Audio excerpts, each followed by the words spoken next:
I like you. What are you, 5? I once read that maraschino cherries stay in your stomach for like 7 years. Or cause cancer, I forget which. Terrible. I'm sorry. I thought you were a crypto bro. You thought I was a crypto No. bro? Yeah, no, I don't know, like a really expensive prostitute. I'm not a relationship person. Yeah, I Never been good that. at them. Well, how do you know? If you've never tried having a relationship or carbs, how do you know it doesn't Carbs? work I for never you? said it. Come on, you don't look like a reckless snacker. Well, thank you. Hey friends, it's Katie. Welcome back to my channel. So there's been a huge conversation going on about the movie It Ends With Us. A lot of you have been asking in the comments whether this movie is actually worth watching. Some of you who are deeply invested in this story haven't even seen the film yet, but you're still curious because it involves some big Hollywood names. And let's be honest, there's always something intriguing when famous people get caught up in drama. For many of us, it's hard to relate to the level of wealth and influence these celebrities have. But at the same time, we can recognize the power struggles and controversies at play. The heated debates over the film aren't just about the story. It's about creative differences, legal battles, and even accusations of misconduct. Some are asking, was it sexual harassment, or was it just industry politics? Others are debating the direction of the film, the creative choices, and the final edits. These are the discussions that have made this movie such a hot topic. And they're not slowing down anytime soon. One thing we haven't talked much about is the critical response to the film. How did the critics react? And how did their reviews contribute to the backlash, particularly against Blake Lively? I haven't really dived deep into what the critics had to say, but their opinions played a major role in shaping the public's perception of the movie. It's fascinating how much weight reviews hold, especially when it comes to a project with so much attention surrounding it. The release of the film became the starting point for a wave of criticism, some of which turned personal. Now, Blake Lively believes there was some sort of digital campaign against her in the movie. She's saying that people manipulated social media to control the narrative. To back up her claims, she's even shared text messages from Jenna EL and Melissa. Nathan, trying to prove that there's a behind-the-scenes effort to stir controversy. Whether that's true or not, the movie's premiere set off a chain reaction of online chatter. TikTok, Twitter, Reddit, Facebook, every platform was flooded with discussions. And then, of course, there's Colleen Hoover's dedicated fanbase. She has a whole community where people have been dissecting every little detail about the movie, the casting, and the overall execution. It's been a whirlwind of opinions, theories, and debates. The It Ends With Us movie promo alone generated an insane amount of buzz, and it's clear that this isn't just about a film. It's about fandoms, Hollywood power struggles, and the ever-growing influence of social media narratives. All this It Ends With Us movie promo is literally making me sick. All this promo is just so unserious for a very, very serious topic. And it is not the movie for you to don your florals, grab your besties, and go in for a cute little rom-com, okay? Like, take it seriously. This is not a lighthearted movie. If Justin Baldoni is not the person who he says he is, with all of the charities that he's been involved with, his podcast, and his delicate approach to bringing this hard and difficult story to life. I mean, he's the only one in this press tour who has been putting the spotlight on the real dangers of domestic violence. Come on, you're telling me that the guy that did this interview, you aren't messing with him? It's too real. And there are too many people that are the real life Lily Blooms of the world that have to deal with that every single day. I do kind of feel like the press for it though is a bit like, I don't want to say tone deaf, right? But I just feel like I've watched a lot of interviews and stuff, they're not really touching on the domestic violence part, and it makes me worried that people who have went through that will watch this film and don't know that it's about domestic violence, because apparently it doesn't have any trigger warnings at the start, and it probably should. Does anybody else feel like the trailers, the press, the overall vibe, It Ends With Us, is giving flowers and happiness and chick flick, romantic comedy, everything that this movie is probably not going to be about? It was also all over the media because practically everyone was at the premiere. Clips from the pre-premiere event were shown, and there was a massive promotional push. Tons of interviews were coming out, and as soon as people started seeing the film, opinions began flooding the internet. the film itself didn't receive the best response. I'd say it got mixed reviews at best. Some called it a total mess, and several major outlets were pretty critical of it. There were specific issues that critics pointed out, especially regarding how domestic violence was portrayed in the film. The editing choices, particularly around music, the overall pacing, and the structure all came under fire. Many felt the storytelling was lacking, and that the way domestic violence was handled didn't do justice to the gravity of the topic. Going into the premiere, this film had the potential to go one of two ways. It could be a massive success, riding the wave of Colleen Hoover's book's popularity, or it could crash and burn under the weight of controversy. Now, even though It Ends With Us was a best-selling novel, the book itself wasn't free from criticism. Many readers loved it, but just as many took issue with how domestic violence was depicted. Some even accused Colleen Hoover of glorifying it. Things got even more heated when, about a year before the film's release, Hoover made the controversial decision to promote an adult coloring book based on It Ends With Us. This move sparked outrage, as many felt it was tone-deaf given the book's serious themes. One of the biggest hurdles in marketing the movie was that it didn't neatly fit into a single genre. It wasn't a romantic comedy, and while the book was a dramatic thriller, with romance elements, it didn't fit perfectly into any category.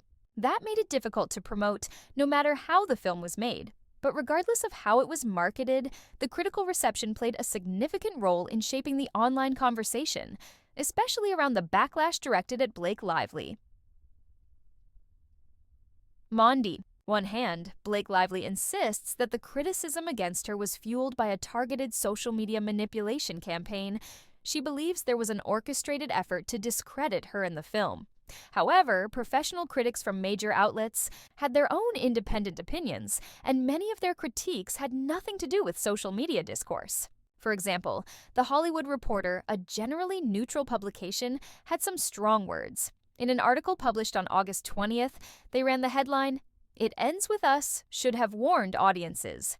It's time for movies to learn from TV shows and do a better job of alerting viewers to sensitive content." This piece was written as an op-ed by an executive director from the network of victim recoveries in D.C., highlighting how advocates who work with domestic violence survivors were deeply concerned with the film's portrayal of such a sensitive issue. This is just one of many examples of how the movie's reception went far beyond online gossip. It sparked serious discussions about media responsibility and how sensitive topics should be handled in storytelling. People who advocate for domestic violence survivors started speaking out, criticizing how the film lacked proper trigger warnings. Many felt that the way it was marketed was misleading, creating confusion among audiences. Some viewers who hadn't read the book had no idea that the story was actually centered around an abusive relationship. The criticism was focused on how the marketing glossed over the serious themes of domestic violence, failing to provide content warnings before the film began. As a result, It Ends With Us was accused of failing the very survivors it was supposed to support and advocate for. One of the biggest concerns raised by experts who work with domestic violence victims was the complete absence of a trigger warning. At the start of the film, no resources or support services were provided for viewers who might be impacted by the heavy themes. On top of that, the misleading marketing made it seem like the movie was a romantic comedy, which could be particularly distressing for someone expecting a lighthearted film only to be confronted with triggering content. This led to discussions about the responsibility of filmmakers and studios to be transparent with audiences, ensuring they are fully aware of what they're about to watch. This criticism came directly from professionals in the field of domestic violence advocacy. So the idea that Blake Lively was only being attacked on social media and that this backlash was just some orchestrated campaign is pretty absurd. Even if there was some kind of targeted negativity online, which, for the record, I don't believe there was, it still wouldn't change the fact that independent experts and major media outlets had serious concerns about the film. These critiques weren't just coming from Twitter or TikTok. They were coming from respected professionals who work with survivors every day.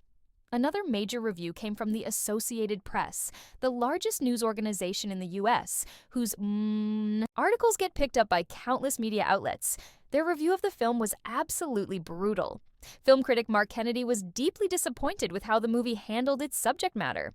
He pointed out that the film tries to balance the harsh realities of domestic violence with elements of a romantic comedy and female empowerment. But in doing so, it ends up failing at all three. The result is an uneven, confused narrative that doesn't do justice to any of the themes it tries to tackle. Kennedy noted that the film teeters on the edge of melodrama, juggling issues like abuse, homelessness, generational trauma, suicide, unintended pregnancy, and unresolved love stories, yet failing to explore any of them in depth. With so many different themes crammed into the plot, the movie ended up feeling hollow, with no real emotional depth beneath its surface. One of the biggest criticisms was how long it took for the audience to realize that Ryle was not the perfect love interest the film initially portrayed him to be. Unlike in the book, where red flags about Ryle become apparent earlier, the film frames him as part of a love triangle for far too long, making it difficult for viewers to grasp the true danger of his character. This major deviation from the book left many fans frustrated, as it significantly altered the core message of the story. This wasn't a love triangle. It was never about that. Sure, Ryle was jealous, but that didn't make it a love triangle. The review pointed out that the most powerful part of It Ends With Us was the aftermath of domestic violence and how it affects both survivors and those who witness it. The problem was that this aspect could have been explored more deeply, making it a central focus instead of getting lost in the film's pacing issues. The review praised Brandon Sklener's performance, saying he perfectly balanced menace and charm, moving between assertive and psychotic in a way that felt natural. His direction was also noted as being efficient, summarizing scenes well and keeping the plot moving. However, there was a criticism that the film relied too heavily on musical montages, which disrupted the flow rather than adding to it. Interestingly, the excessive use of musical montages wasn't even his creative choice. It was Blake Lively's. While he directed the movie, much of the final vision came from her, as she had significant influence over the film's creative direction. This is why the film's tone felt so inconsistent. The review also criticized the attempt to market the film as a romantic comedy, which again was not his decision, but Blake's. Since he's the director, his name is attached to all aspects of the film, even the ones he had little control over. As a result, he's taking the blame for issues like an overuse of montages, poor pacing, and a misleading rom-com tone, all of which stemmed from creative choices made after Blake joined the project. Now, let's talk about how the reviews addressed Blake Lively's performance. The Associated Press review stated that she was fine, but came dangerously close to the cliched manic pixie dream girl trope.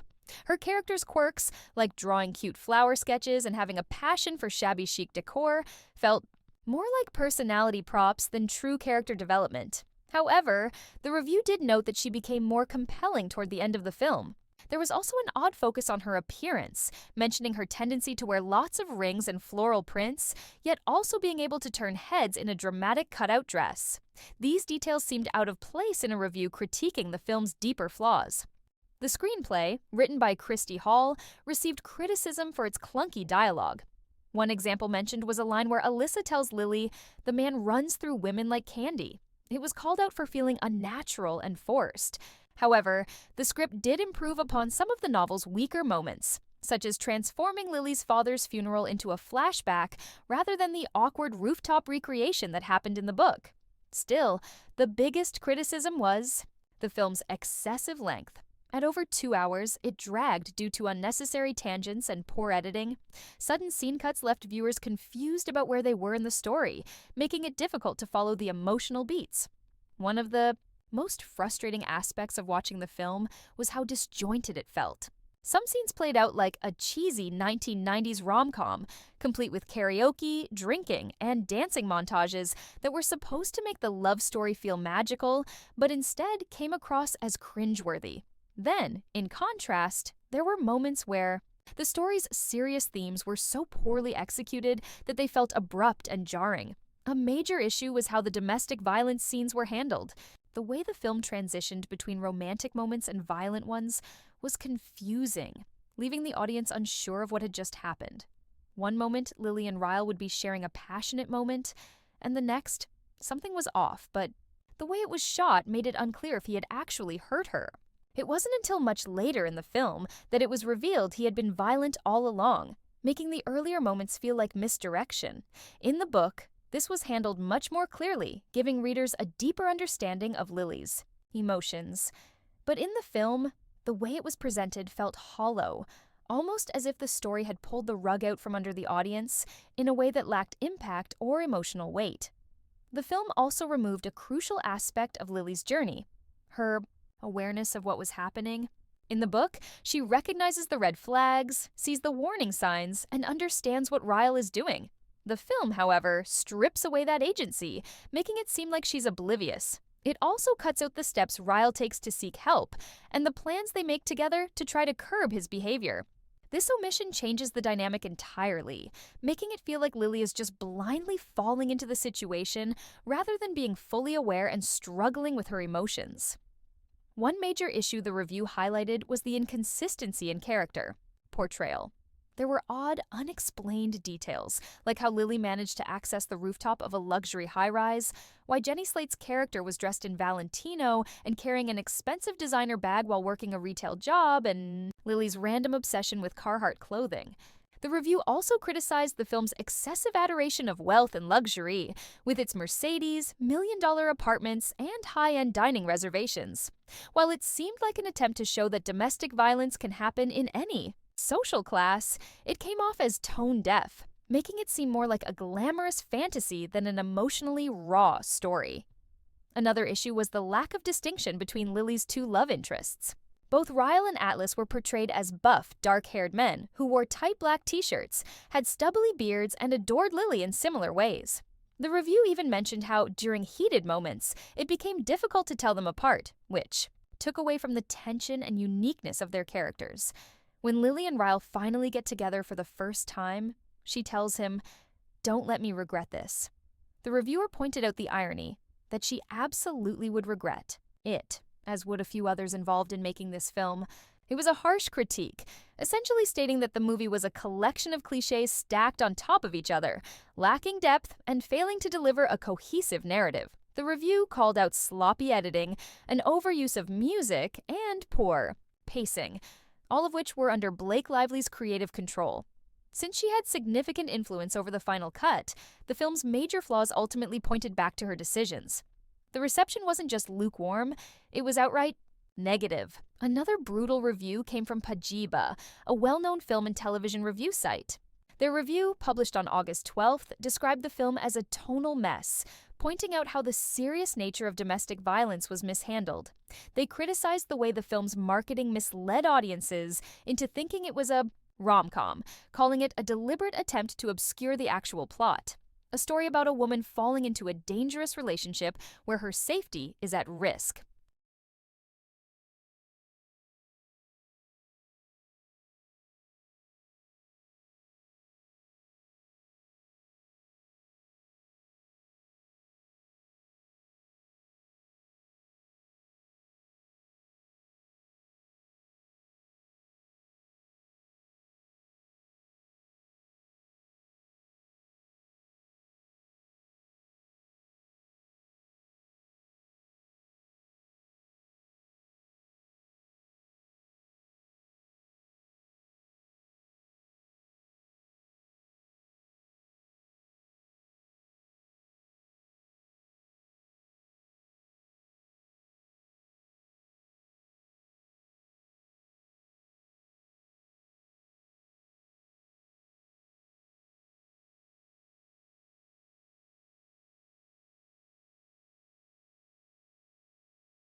This disconnect, according to Pajiba, was both a reflection of the book's own issues and the film's failure to fix them.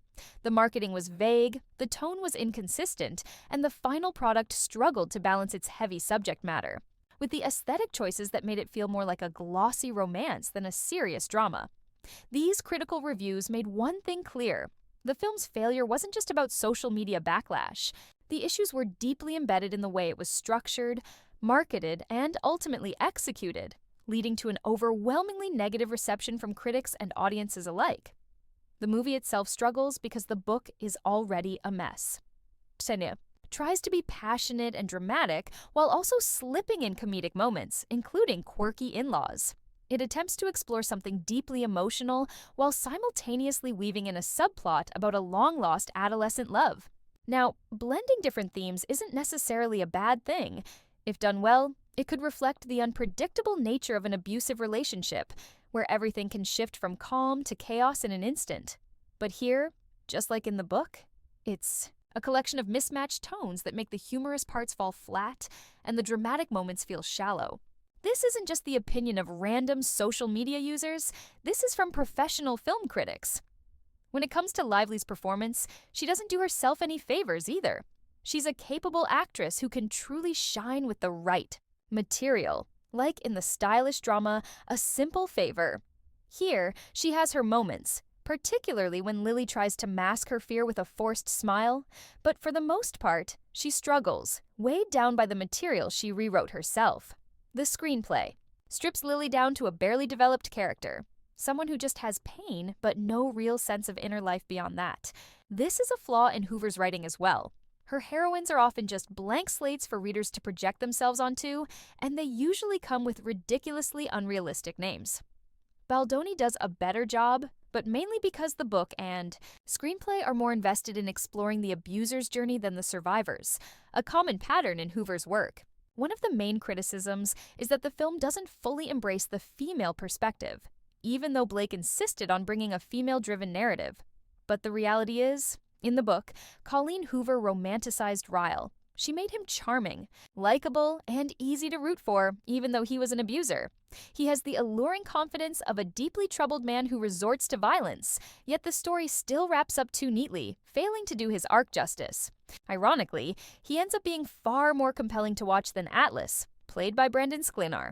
Brandon's performance, unfortunately, was incredibly flat and unmemorable. As the review points out, it's unclear if anyone involved in It Ends, with Us, including the author, was actually focused on portraying domestic abuse with true empathy and depth. Baldoni manages to create a few powerful moments where the camera lingers on Lively's face after she's been struck, making us feel the weight of that shift in her world. But those moments are rare, and overall, the film's aesthetic feels more like a perfume ad than a raw, emotional indie drama. Instead of prioritizing the central theme of breaking the cycle of abuse, the film seems more concerned with making things look attractive, crafting sexy scenes, and forcing in a love triangle that was never really there. Lily's mother, played by Amy Morton, is almost entirely ignored, which weakens the story's message about how abuse affects entire families. This is a 2-hour and 30-minute film, yet somehow they couldn't cut some of the awkward banter to make space for a key element like that. And that's what stands out the most. So much of the film's criticism revolves around Lively's creative choices.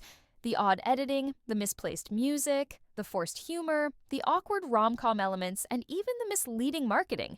These were all her decisions, not Baldoni's.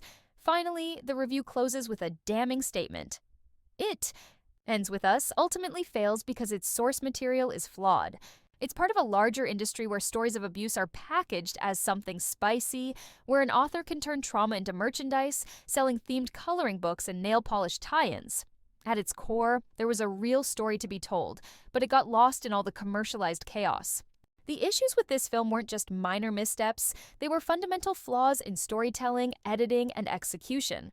These weren't just the opinions of a handful of disgruntled viewers.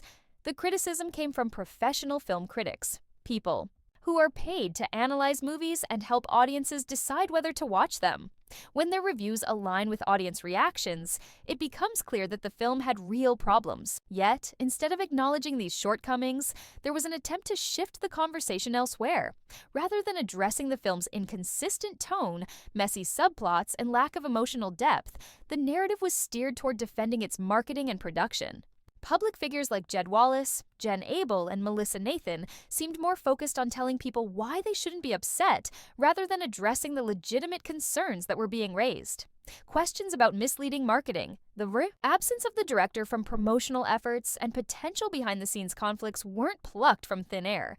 They emerged because of clear gaps in the final product. If the film had been more cohesive, if it had treated its subject matter with greater sensitivity, if its marketing had been clearer, and if the final cut had lived up to the expectations set by the book's fans, then these criticisms wouldn't have gained traction. But the reality was that the movie was riddled with problems, its narrative was poorly structured, its execution lacked emotional weight, and its editing choices only added to the confusion. It wasn't just a few missteps, it was a series of bad decisions that compounded into a frustrating experience for viewers. As the backlash grew, the conversation started shifting. Instead of focusing on the film's actual issues, attention turned to a supposed conflict between Blake Lively and Justin Baldoni. The narrative was reframed as an ongoing feud rather than a response to a poorly executed project. Lively appeared to push the idea that Baldoni had mishandled the production, while Baldoni framed it as creative differences. But in reality, none of this drama would have been necessary if the film had simply been better. At the end of the day, no amount of PR spin can erase the fundamental flaws in the movie.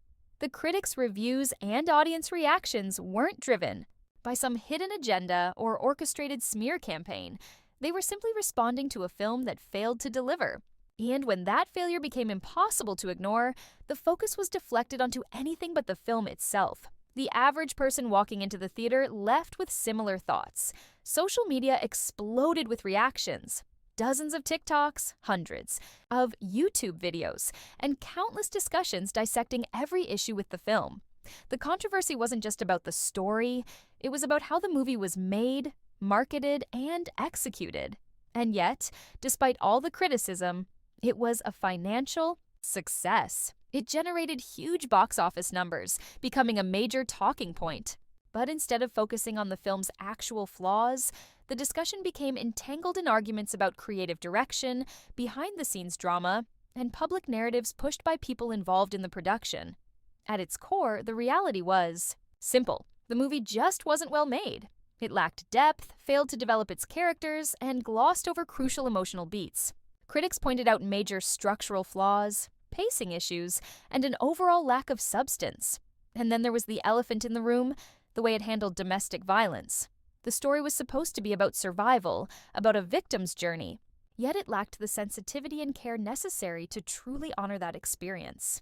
Survivors who watched the film felt alienated, disappointed by how their reality was diluted into a glossy, romanticized version that barely scratched the surface of what real victims endure. Much of this came down to how the project was shaped, how Blake Lively influenced its direction, and how the film's final cut failed to deliver the gravity the subject matter deserved.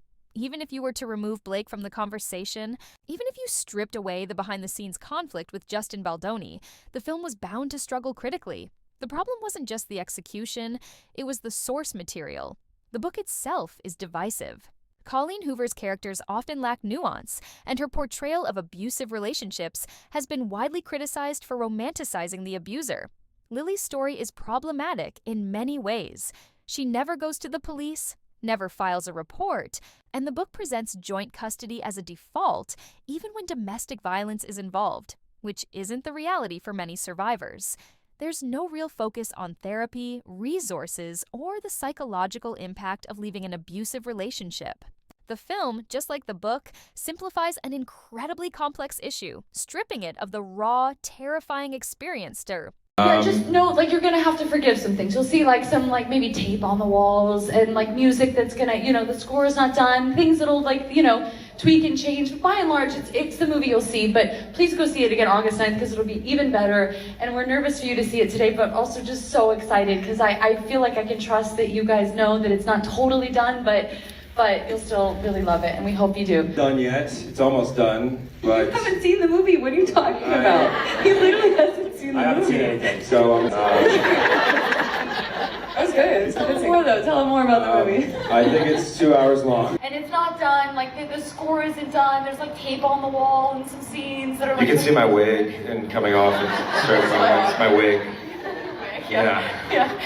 Pins, there's some pins that we got to get out of there. Yeah. Honestly. It's a whole thing. But like it was before his Brazilian butt lift too. So like we have to show. I just couldn't fit it in. I just couldn't fit it in before the film. Anyway, we're excited for you guys to see it. It's not done. It's close enough. On August 9th, you guys will see it. And I hope you guys, they were like, don't show them the movie. It's not done. I was like, they'll understand. We're just excited to share it. So excited that you guys are watching this movie. You guys are genuinely like the first people to see this movie. It's not done yet. That wasn't a joke. We weren't supposed to show you. Also not a joke. They were begging us all month, all week not to show you guys this movie because it's not totally done. So when you see it August 9th, music, the score will be done. The tape's going to be off the walls. The hollow heart's going to be correct. At the special screening on June 16th, about 2,500 die-hard Colleen Hoover fans attended as part of Book Bonanza. During this event, the audience got to see an unfinished version of the film. Blake Lively openly admitted that it wasn't fully edited yet, mentioning that CGI would be needed to correct some scenes. Throughout the press tour, she seemed strangely fixated on Brandon's physique, particularly his butt, and repeatedly had him showcase it in every theater they visited. This happened across multiple screenings to accommodate the large number of fans attending simultaneously. She confidently assured everyone that the final version of the film would be much better, with improved music, polished edits, and all the rough edges smoothed out. She even acknowledged that there were disagreements between her and the studio about showing the movie before it was completed. So, despite knowing that it wasn't ready, she still took it upon herself to present an incomplete film to more than 2,500 people. She claimed full ownership of the project, taking responsibility for the editing, the music, and the overall execution. But now, with the film released and criticism pouring in about its choppy editing, poor music choices, awkwardly placed romantic montages, and inconsistent pacing, the responsibility falls on her. These aren't just random complaints from internet. Trolls, professional critics, experienced journalists, and seasoned movie reviewers all pointed out the same flaws. If she wanted to be the one calling the shots, then she also has to be the one owning up to these criticisms. Now, instead of addressing the valid critiques, she's shifting the blame. She wants the public to believe that the backlash is a calculated attack by Justin Baldoni as some sort of retaliation against her for sexual harassment allegations. But let's be real here. Justin has no incentive to badmouth her publicly. Doing so would only hurt the film's financial success, and since his studio helped fund the project, he stands to lose if it flops. Even though he wasn't in charge of the final edit, it's still tied to his name, and damaging the movie's reputation would ultimately work against him. So why would he sabotage his own project? It simply doesn't add up. Instead of diving into conspiracy theories, let's focus on the facts. The negative reception isn't some orchestrated smear campaign. The movie itself had glaring issues, and audiences and critics alike noticed them. The question now is, where do you stand on this? Did you watch the film? Were you a Colleen Hoover fan before? And has your opinion changed after seeing this adaptation? Would you consider buying another one of her books or watching future adaptations of her work, knowing how this one turned out? Do you think the backlash is justified, or do you see it as an overreaction? Drop your thoughts in the comments below. I'd love to hear your take on this. Also, don't forget that nearly 60% of you watching haven't subscribed yet, so if you enjoyed this breakdown, hit that subscribe button before you go. And as always, thanks for watching. See you next time.